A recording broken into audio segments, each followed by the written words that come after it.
Hola y bienvenido a la cuarta parte del cuadernillo de recursamiento de química. El día de hoy vamos a revisar el tema modelos ácido-base.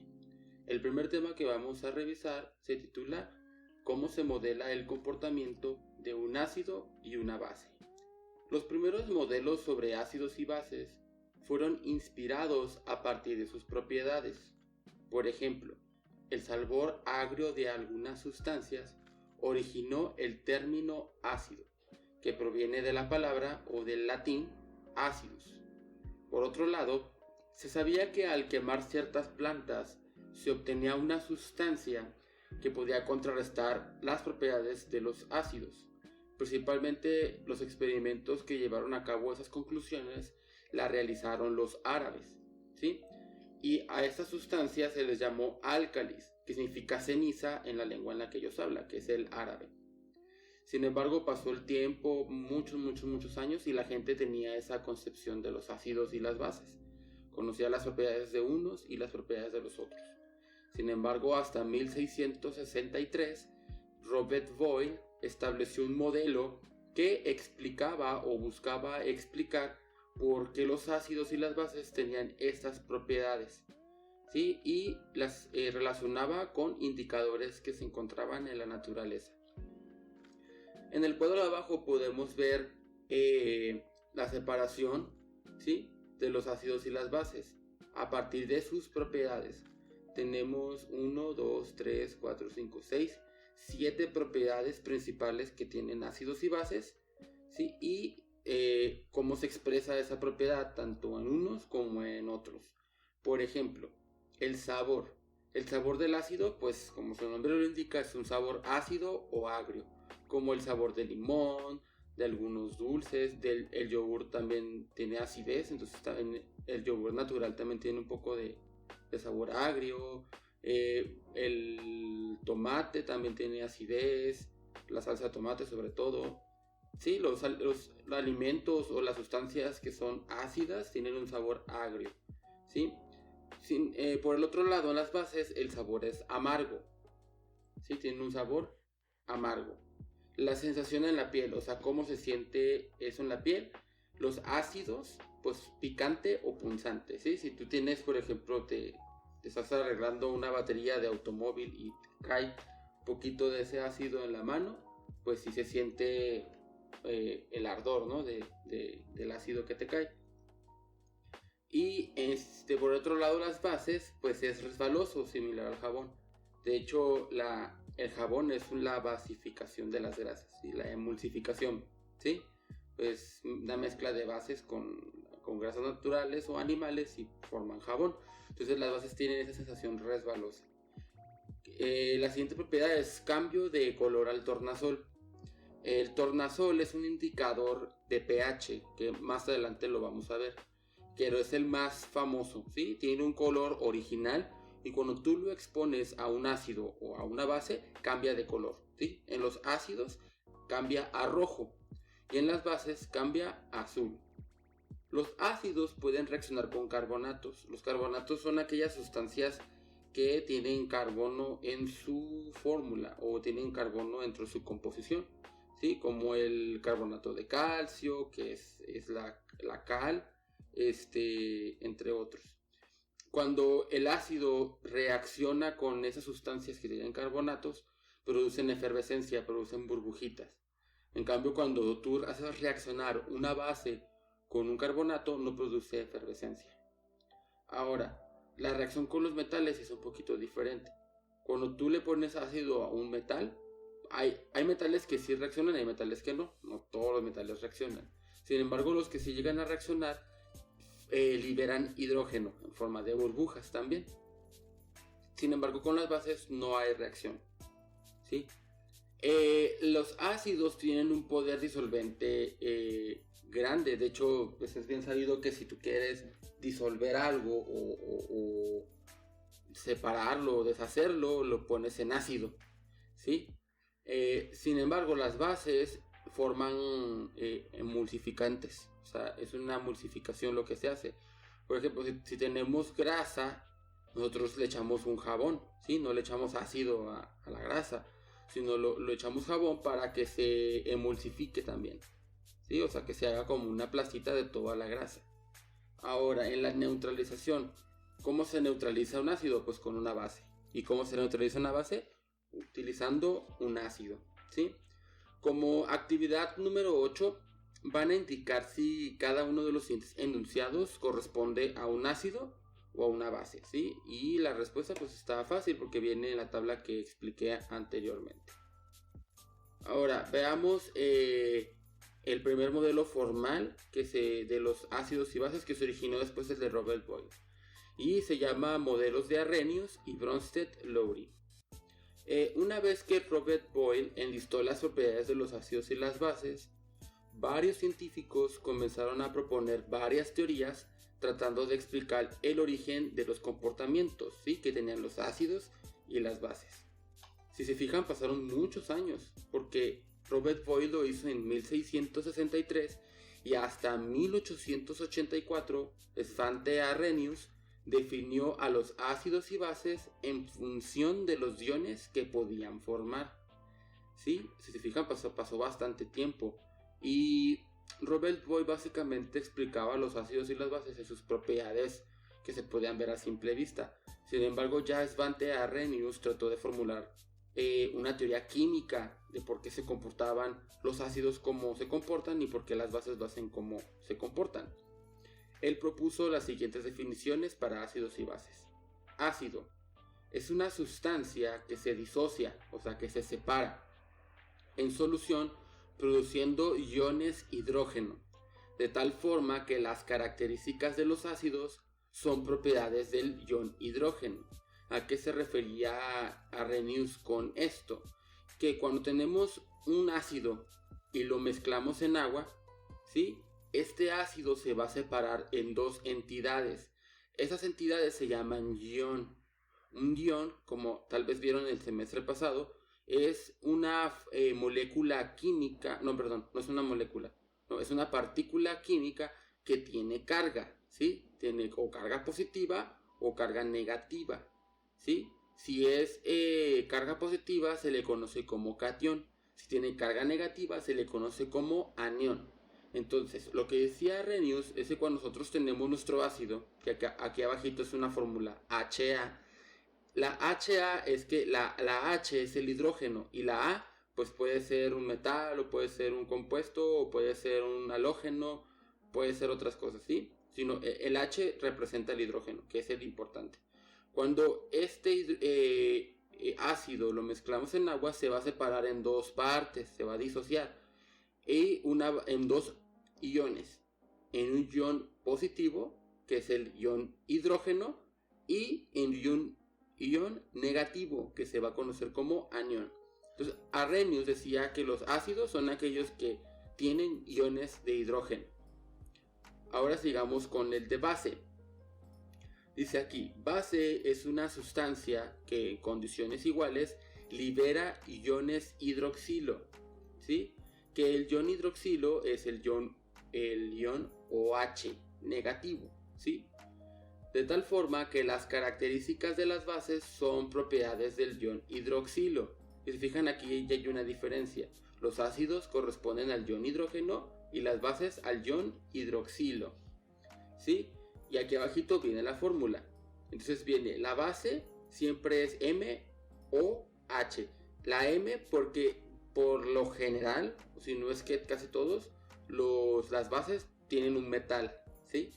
Y tienen OH, que ese es el ion hidroxilo. Entonces cuando una base se mezcla en agua, se va a separar en dos iones, un ion positivo, ¿sí?, que es un catión, y un ion negativo, que es el ion hidroxilo, ¿sí? Básicamente esa era la teoría de Arrhenius. Ahora, aquí abajito tenemos unos ejemplos. Tenemos por parte de los ácidos el ácido clorhídrico, que es hidrógeno y cloro. Si este entra en contacto con el agua, o sea, si se mezcla en una solución, se va a separar en dos, hidrógeno y cloro, ¿sí? Luego tenemos el ácido sulfúrico. Este ácido sulfúrico, al separarlo, tendríamos dos iones de hidrógeno y un ion sulfato, ¿sí? Por el otro lado de las bases tenemos el hidróxido de potasio. Entonces este hidróxido de potasio, al momento de meterlo en solución, lo vamos a separar en dos, en potasio y en ion hidroxilo, ¿sí? Y luego tenemos el hidróxido de calcio, ¿sí? Igual, vamos a tener dos iones de calcio, ¿sí? Y bueno, aquí no, aquí va a ser un 1, pero tiene dos cargas positivas. ¿Por qué dos cargas positivas? Porque aquí tenemos un 2. O sea, realmente tenemos, por un calcio, tenemos dos OH. Entonces tendríamos dos cargas positivas, ¿sí? Y dos OH. Ahora, en la actividad número 9 van a escribir la ecuación química que se forma, o sea, lo que está aquí arriba en la tablita lo van a escribir aquí abajo para estos compuestos, ¿sí? Bueno, prosigamos.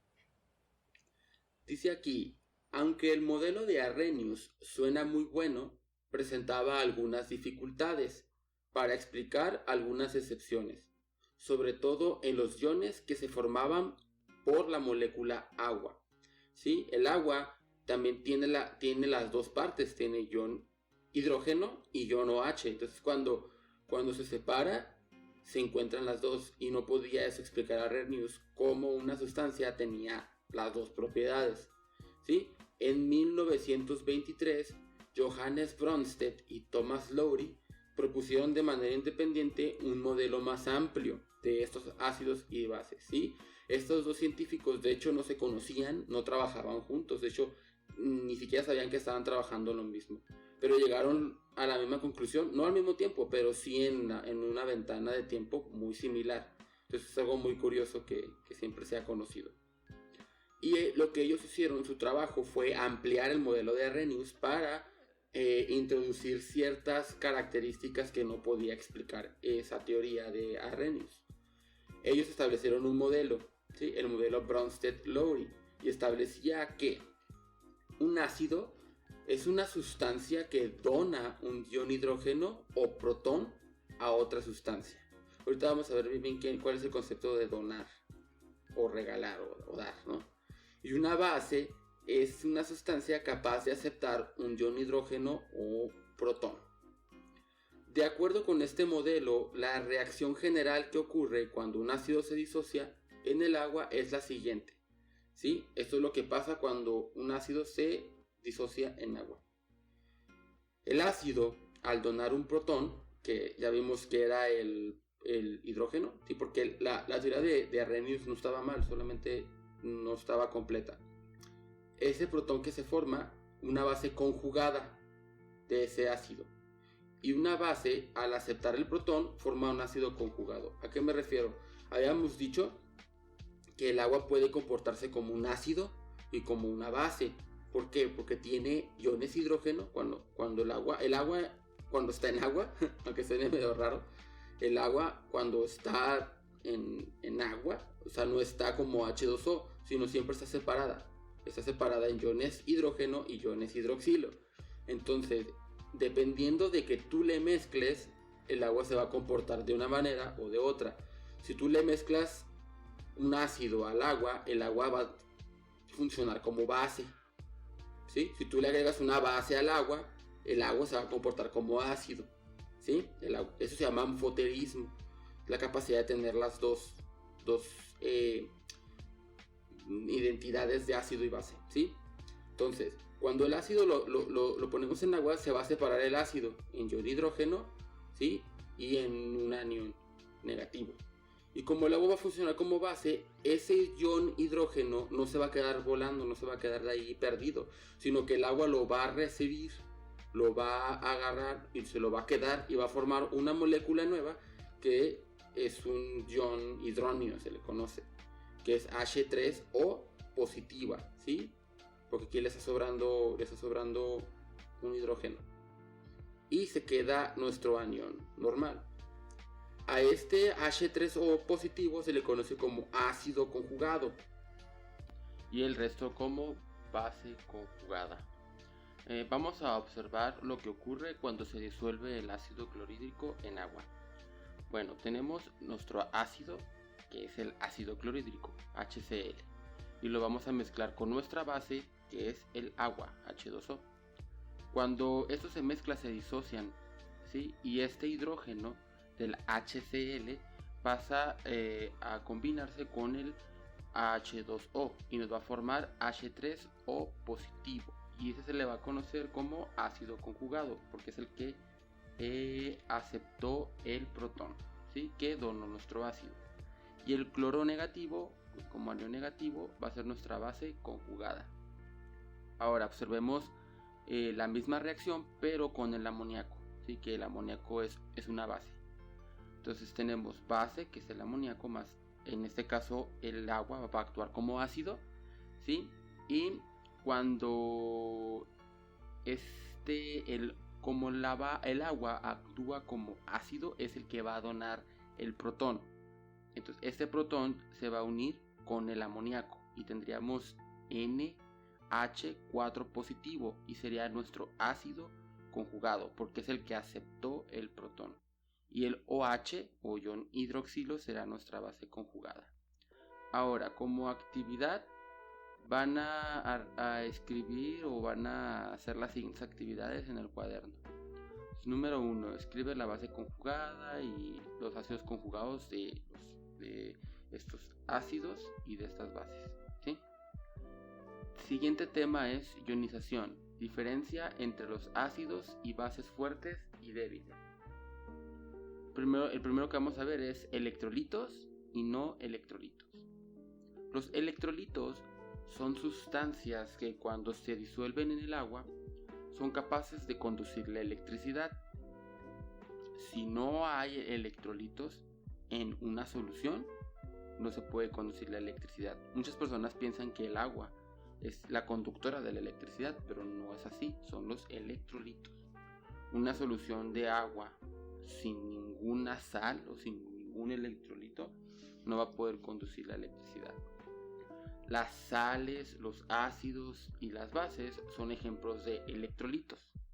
Por el otro lado, las sustancias que no conducen la electricidad son conocidas como no electrolitos. Svante Arrhenius, que si se acuerdan fue el primer científico que realizó el modelo químico de los ácidos y las bases, explicó que cuando un electrolito se disuelve en agua, se separa, ¿sí? Dando lugar a partículas con carga positiva y carga negativa que ya conocemos como iones. Al hacer pasar una corriente eléctrica, los iones se mueven hacia electrodos con carga opuesta, es decir, los iones que son positivos, que se les conoce como cationes, se dirigen hacia el electrodo negativo, que ese electrodo negativo se conoce como cátodo. Por el otro lado, los iones negativos, que también se conocen como aniones, se dirigen hacia el electrodo positivo o ánodo. Los electrolitos se pueden clasificar en fuertes y débiles y depende del grado en que se pueden transformar en iones. Por ejemplo, se considera que en una solución 0,1 punto molar de un electrolito fuerte, este se encuentra ionizado al 100%, o sea que todas sus moléculas están separadas en iones, mientras que en una solución 0,1 molar de un electrolito débil se encuentra mucho menos ionizado, a lo mejor un 70% o un 60%. Entonces los ácidos y bases, que son electrolitos fuertes, son conocidos también como ácidos y bases fuertes, ¿sí? Hay una relación entre la fuerza ionizante o de generar iones en contacto con el agua, así como de ser un ácido y una base fuerte. En cambio, los ácidos y bases, que son electrolitos débiles, son conocidos como ácidos y bases débiles, ¿sí? Vamos a ver algunos ejemplos. Aquí abajo hay una tablita donde vienen ácidos fuertes, ácidos débiles, bases fuertes y bases débiles.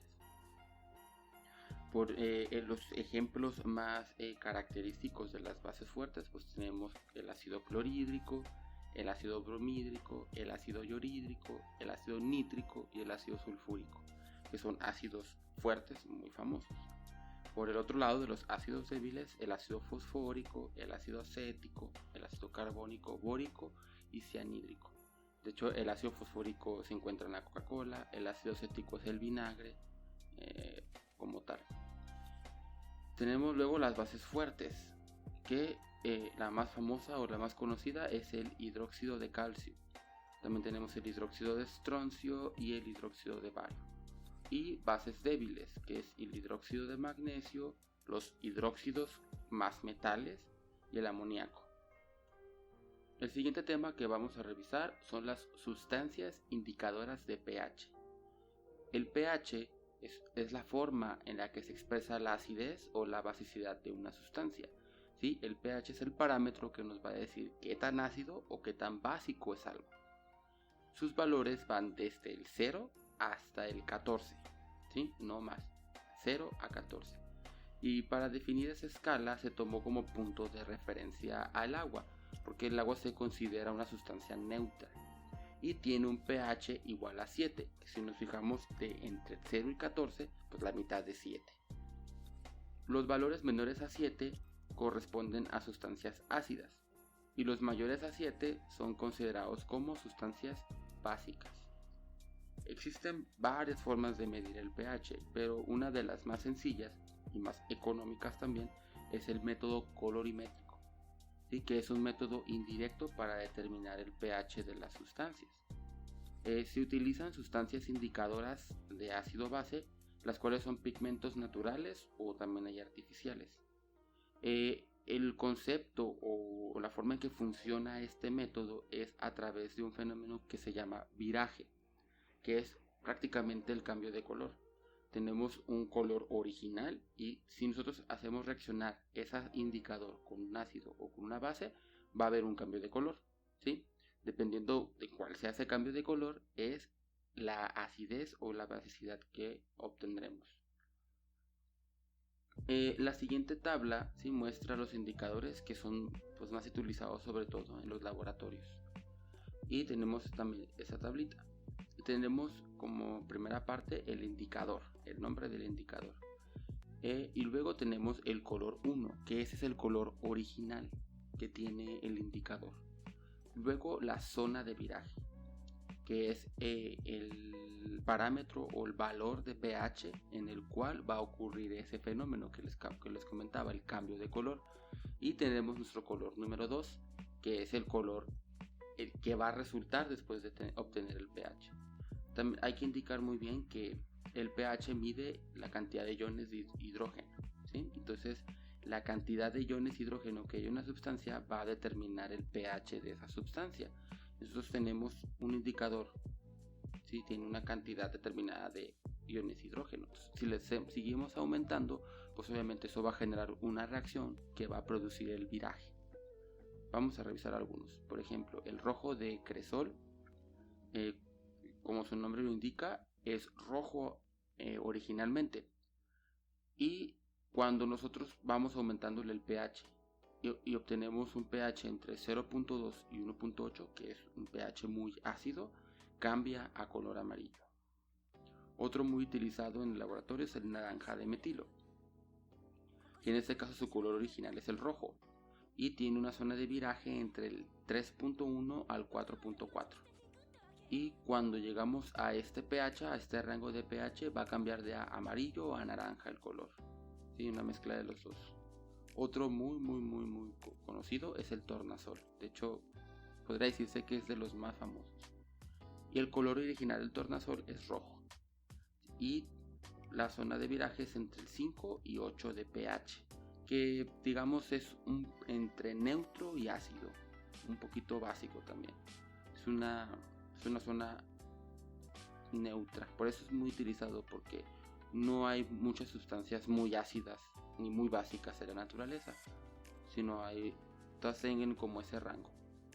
El color al que va a cambiar es el color azul.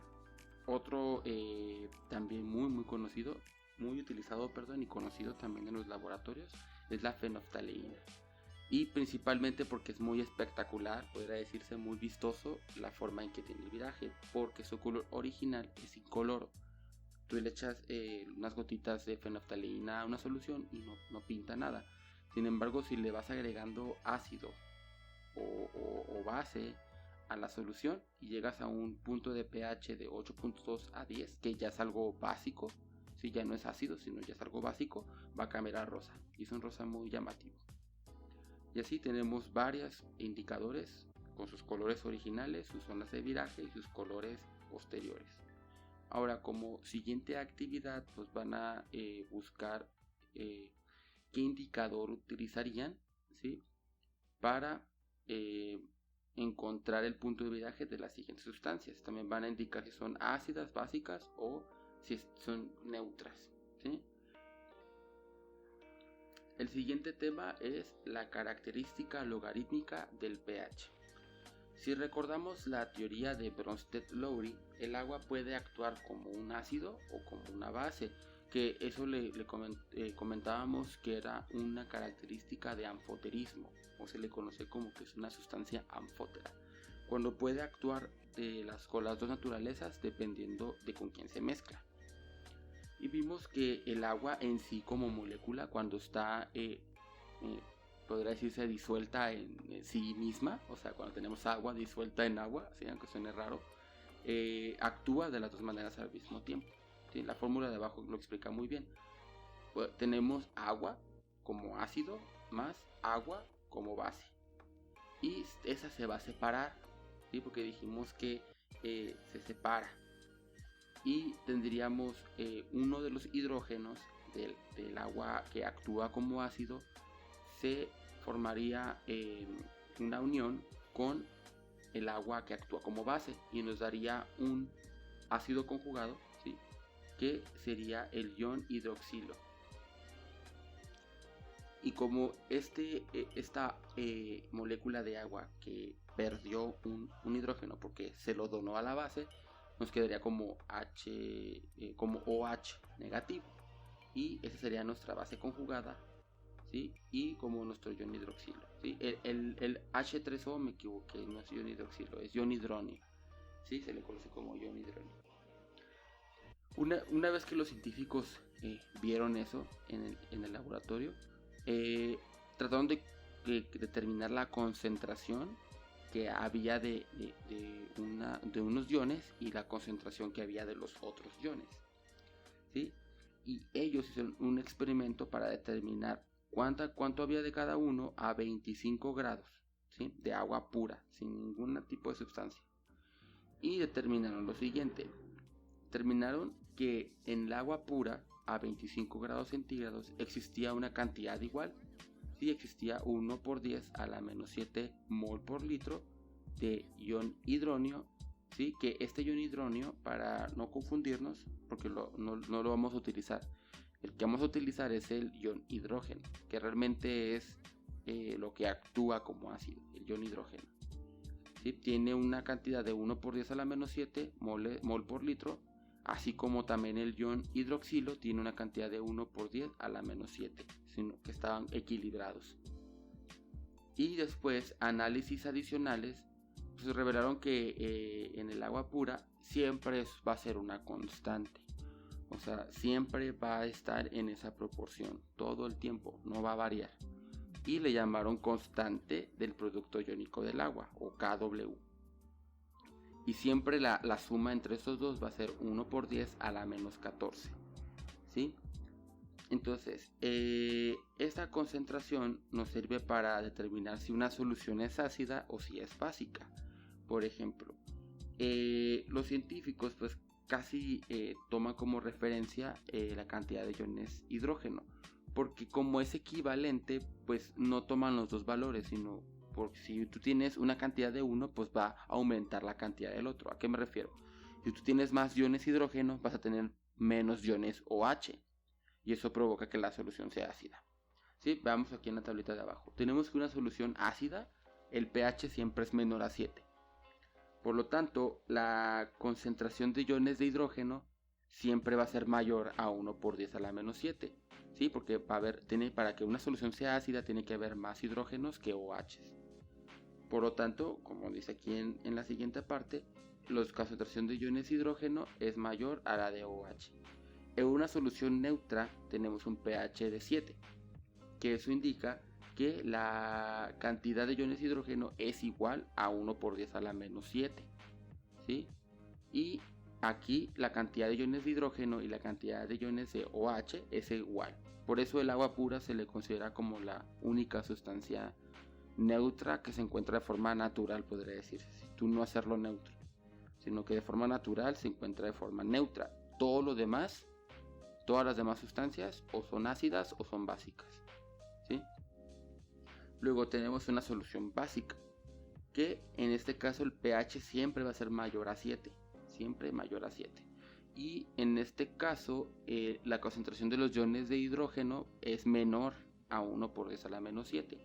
Por ende, la concentración de iones de hidrógeno siempre va a ser menor a la de OH. El siguiente tema es cálculo de pH, que se relaciona mucho con lo que acabamos de ver.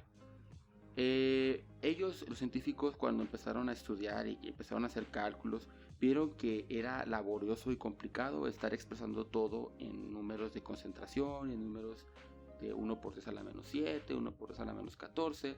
Entonces en 1909 Lauritz Sorensen ideó un método más conveniente para tratar de expresar la acidez en las sustancias, y nomás utilizaba el valor del exponente, ¿sí? Así que, por ejemplo, una solución que tenía una concentración de iones de hidrógeno de 1 por 10 a la menos 5, pues tendría un pH de 5, ¿sí? Y una solución con un pH de 3, pues tendría una concentración de iones de hidrógeno de 0.001 o 1 por 10 a la menos 3 molar, ¿sí? Y también él propuso y ideó una manera de calcular el valor del pH, y lo hizo a través de la siguiente ecuación matemática. pH es igual al menos logaritmo de la concentración de los iones de hidrógeno, ¿sí? El logaritmo es una función matemática que nos permite estar haciendo potencias de 10 en 10, ¿sí? Y también determinó que pH más pOH nos va a dar igual a 14, porque vimos que la suma de la constante del agua era 1 por 10 a la menos 14. Vamos a ver algunos ejemplos para que nos quede un poquito más claro. Ejemplo número 1. Un limpiador casero que contiene amoníaco tiene una concentración de iones de hidrógeno de 3.5 por 10 a la menos 4 molar. De este problema vamos a hacer dos cosas. Vamos a calcular el pH y el pOH de esa solución, y la concentración de los iones hidroxilo, ¿sí? Que es iones OH. El primer paso pues es recolectar los datos y analizar el problema. Y tenemos como único dato pues la concentración de los iones de hidrógeno, que es igual a 3.5 por 10 a la menos 4 molar. El siguiente paso es sustituir los datos y hacer todas las fórmulas. Lo primero que vamos a hacer es calcular el pH y el pOH de la solución. Para calcular el pH pues ya tenemos nuestra fórmula. pH es igual al menos logaritmo de la concentración de los iones de hidrógeno. Entonces tenemos, ¿cuánto tenemos de concentración de iones de hidrógeno? 3.5 por 10 a la menos 4, que es la concentración que nos da el problema, ¿verdad? Aquí viene el truco. Lo que tenemos que hacer es que el logaritmo nos separa las dos entidades. En un número de notación científica tenemos principalmente dos regiones. Tenemos nuestros números naturales, que en este caso sería el 3.5, y tendríamos la base, ¿sí? Que es el por 10, junto con el exponente, que en este caso es el menos 4. Entonces cuando hacemos esta operación separamos los dos y tendríamos pH es igual al menos logaritmo de 3.5, que son nuestros números naturales, podríamos decirlo, menos la base con el exponente, que sería menos 10 a la menos 4. Luego tenemos el siguiente paso es aplicar el logaritmo. En la calculadora ustedes pueden aplicar fácilmente el logaritmo, y sería, tiene un botón que dice log, ahí es donde aplicamos el logaritmo. Y tenemos pH es igual a menos 0.544, ¿sí? Más, y aquí también separamos. Lo que nos permite hacer el logaritmo es este exponente, transformarlo a un número natural, ¿sí? Porque no podemos calcular números naturales con exponentes porque son dos entidades matemáticas diferentes. Entonces bajamos el exponente, que en este caso el menos 4 se transformaría en un 4, el logaritmo de 10. Que el logaritmo de 10 es esta base de 10, ¿sí? Y tendríamos pH, si hacemos 4 logaritmo de 10 nos va a dar 4, ¿sí? Y sería pH es igual a menos, porque aquí este menos viene desde la fórmula primera, menos 0.544 más 4 y nos daría un pH de 3.556. ¿Cómo lo hacemos para calcular el pOH? Muy sencillo, teníamos también que pH más pOH es igual a 14. Conocemos el valor de pH, pero no conocemos el valor de pOH, entonces ¿qué hacemos? Despejamos. Y nos quedaría pOH es igual a 14 menos 3.456. Y nos quedaría un pOH de 10.544. El siguiente paso es ahora calcular la concentración de los iones hidroxilo. Y para eso vamos a utilizar la siguiente fórmula, que dice concentración de iones de hidrógeno por concentración de iones hidroxilo nos va a dar igual a 1 por 10 a la menos 14. Ahora, ¿conocemos la cantidad de iones de hidroxilo? Sí. ¿Conocemos la cantidad de iones, la cantidad de iones hidrógeno? Sí. ¿La cantidad de iones hidroxilo? No. Entonces, ¿qué hay que hacer? Despejar. Y nos quedaría la siguiente fórmula. Concentración de iones hidroxilo es igual a 1 por 10 a la menos 14 sobre concentración de iones de hidrógeno, que en este caso sería 3.5 por 10 a la menos 4, que es lo que nos da el problema.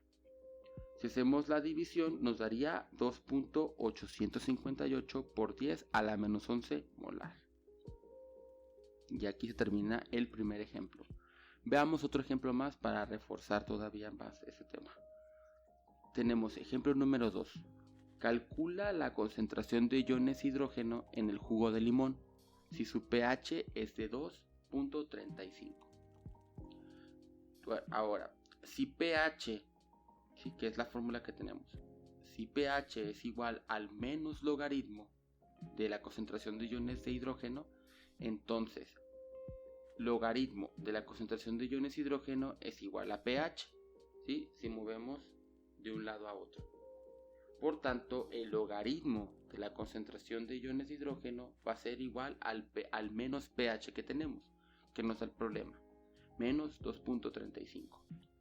Nosotros tenemos en la calculadora la función de antilogaritmo, que es aplastar el botón de Shift, logaritmo, y nos daría esta función que se llama antilogaritmo. Y solamente ponemos el antilogaritmo, ¿sí? Ese aquí estamos despejando. Estamos para dejar solo a la concentración de iones de hidrógeno. Entonces el logaritmo lo pasamos al otro lado. Si de este lado es como logaritmo, del otro lado pasa como antilogaritmo. Entonces sería concentración de iones de hidrógeno es igual al antilogaritmo de menos 2.35.